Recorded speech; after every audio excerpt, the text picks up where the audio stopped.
কথা নামের যে মেয়েটা, এ আমাকে জুতা দিয়া একটা বাড়ি মারছে। জানি আপনারা দেখেছেন গতকাল আমাদেরকে কোর্টে চালান করা হয়েছিল, উল্টাপাল্টা মামলা, কি সব মামলা দিয়েছে আমি এতটা আমার মাথায়ও নেই। যাই হোক, তো কালকেই আমাদের জামিন হয়ে গিয়েছে। আদালত আমাদের প্রতি সঠিক বিচার করেছে, ঠিক আছে। আমার কথা হচ্ছে, যেখানে হিরো আলম মীমাংসার জন্য সেখানে সে কোর্টের বিষয় কিভাবে আসে? আমার বাসা তো ফ্যামিলি বাসা, আমার বাসাটা তো ফ্যামিলি, এখানে আমার মা ছিল, বোন ছিল, ভাই ছিল, ভাইয়ের বউ ছিল, এখানে কোর্ট কিভাবে আসে? আর যদি সে কোর্টই দিয়ে থাকে তাহলে সে কোর্টের মামলা কেন দিল না, সে উল্টাপাল্টা মামলা দিল কেন? আপনারা খোঁজ নিয়ে দেখবেন যে সে কি মামলা দিয়েছিল আমাদের উপর, ঠিক আছে। সে কোন মামলা দিয়েছে আপনারা দেখবেন। আর যে মিডিয়াতে যে ছড়িয়ে পড়েছে যে আমাদেরকে কোর্ট দিয়েছে, এটা সম্পূর্ণ ভিত্তিহীন, মিথ্যা কথা। আমার কো-আর্টিস্ট, আমার ফ্যামিলি বাসায় কি আমার আর্টিস্ট আসতে পারে না? আমার কো-আর্টিস্ট, সে আমার কাজিন ধরতে গেলে, সে আমার আমরা একসাথে যেহেতু কাজ করি, ডান্স পার্টনার, আমরা কাজ করি একসাথে, সেই ক্ষেত্রে সে আমার বাসায় আসতে, আমার তো ফ্যামিলি বাসা, এখানে আমি একা থাকি না যে আমার একা বাসায় এসে আলম ধরছে, এরকম কিছু ছিল না। এটা আমার ফ্যামিলি বাসা ছিল, আমার বোন ছিল, ভাই ছিল, সবাই ছিল। সেখানে আলমই ওনাকে ডেকেছে, আলমই বলছে আসো আমরা মীমাংসায় যাই একটা, যেহেতু আমাদের মধ্যে দ্বন্দ্ব চলছে, আমরা একটা মীমাংসা করি। সেখানে রিয়াজ আসার পর সে এই একটা কাহিনী, মানে সে নিজে ইচ্ছাকৃতভাবে এটা ঘটায়। আলমে এখনো পর্যন্ত আমাকে থ্রেট দিয়ে যাচ্ছে। আচ্ছা, ওনার মেসেজটা দেখাও, ও তোমাকে যে ডেকেছিল সেই মেসেজটা দেখাও। এই যে, বল তোর সাহস না থাকলে আমি কোথায় আসতে হবে? কালায়, এই যে কালায় আসতে বলছে, রিয়াজ আসছে মীমাংসার জন্য। একটু উল্টা দেখা যাবে, অ্যান্ড্রয়েড কিলোমিটার, ঠিক আছে। সো রিয়ার সাথে আমি কথা বলি, এটা কি ঠিক হবে? রিয়া বলে আচ্ছা ঠিক আছে, এগুলো দরকার নাই, তুমি বলছে যে আচ্ছা ঠিক আছে। পরে আমি আসছি, আসার পরে আলম 10 মিনিট ঠিক ছিল, হঠাৎ করে ফোন দিছে, সাংবাদিক সবারে ডাক দিছে একটু আড়ালে যায়। পরে যখন আমরা বুঝতে পারি, পরে আস্তে আস্তে আলম সিনকেট করতেছে। এখন আমরা তারপরে লাইভে আইসা, উনি যেহেতু সিনকেট না করে এর জন্য লাইভে আইসা সরাসরি তখনই আমরা জানাই দিছি, যেহেতু আমাদের সবকিছু এখন পাবলিক ফিগার, তো এটা আমাদের জানানো দরকার। এই জন্য তারপরে যা হয়েছে সব তো দেখলেনি, বিভিন্ন রকম মিথ্যা কথাবার্তা, বানোয়াট, তারপরে কোত্থেকে একটা মেয়ে জুগাইছে, মানে ভর্তি করে, বয়স কত বেশি, মুরব্বী, এ নাকি আমার সাথে এটা তো আমি ভালোভাবে চিনি না। 7,700 টাকা ড্রেস পরে উনি আমাকে 7 লাখ টাকা দিছে। উনি কি করে? টাকা কোথায় পায়? উনি যদি স্টুডেন্ট হয়, ওনাকে এত টাকা কে দেয়? আপনাদের সবাইকে নিয়ে একটা অ্যারেঞ্জমেন্ট হবে, সম্পূর্ণ সব প্রমাণ নিয়ে আমি কথা বলবো। তার হাতে তো একটা দলিল আছে যে ভুয়া দলিল, আপনারা সার্চ করেন, এটাকে ফরেনসিকে পাঠান। আমার যে সাইন তো নকল করেছে, সাইনটাও তো নকল, আর দ্বিতীয় নকলটাও তো ভালোভাবে করতে পারলো না। আমি কি সাইন এইভাবে দেই?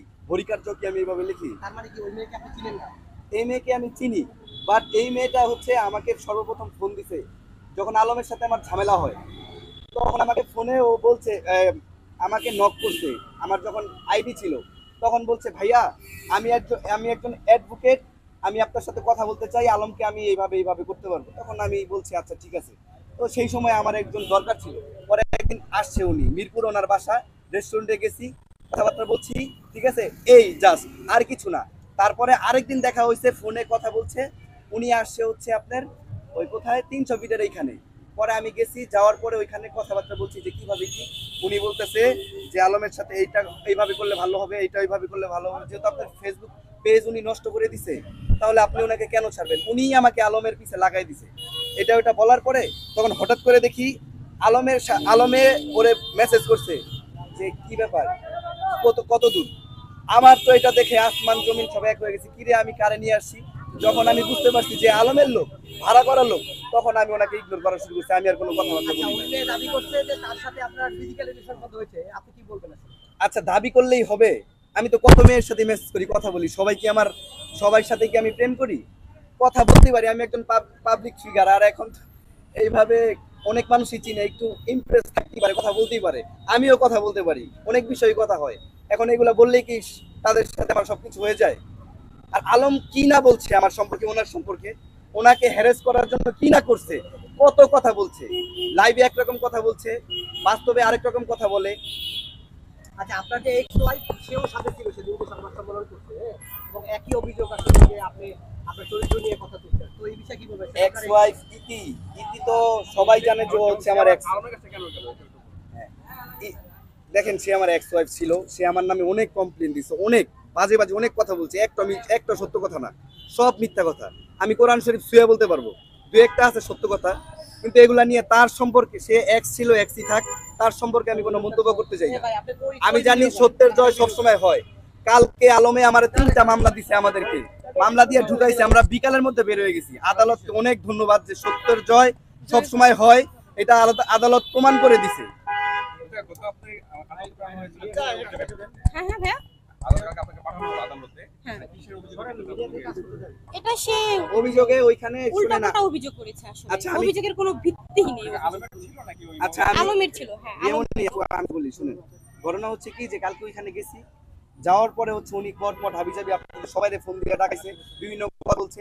এখন উনি 999 ফোন দিছে, 999 ফোন দিয়ে পুলিশ পাঠাইছে, ওই পুলিশ আবার চলে আসছে, এর ভিতরে ওই পুলিশের সামাদাল দিয়া উনি আবার থানায় আইসা অভিযোগ করছে।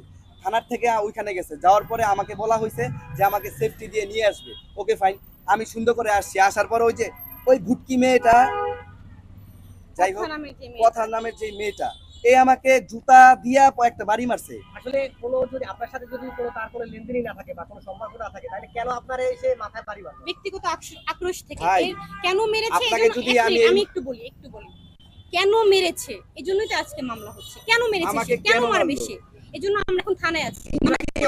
আর একটা মানুষের না, কোনো সম্পর্ক দিবে ব্যক্তিগত তো, আপনাকে আক্রোশ, টাকা দিলে আপনিও তার দিবেন, আপনি ব্যক্তিগত ভিডিও ছাড়বেন বা ইনকাম হবে না।